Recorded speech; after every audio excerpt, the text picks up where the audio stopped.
Hello guys, আসসালামু আলাইকুম। কি অবস্থা সবার? সবাই কেমন আছেন? এই তো আলহামদুলিল্লাহ, আমিও ভালো আছি।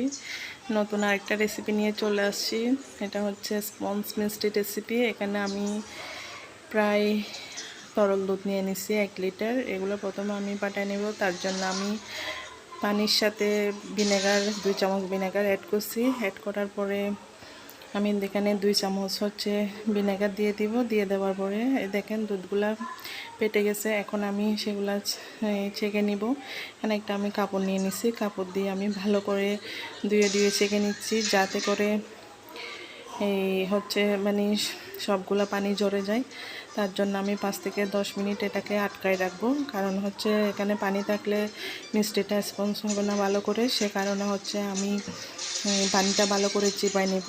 দেন এরপরে হচ্ছে এখানে দেখেন, এখন আমি হাত দিয়ে ভালো করে এটা মুতে নিব। যত ভালো করে মুতবেন তত স্পঞ্জ হবে। দেখেন সবগুলা হয়ে গেছে, আমি মিষ্টি শেপে করে নিছি। এদিকে হচ্ছে আমি 2 কাপ এখানে পানি দিয়ে দিছি। দেন হচ্ছে 2 চামচ চিনি অ্যাড করে দিছি, একটা এলাচ দিয়ে দিছি।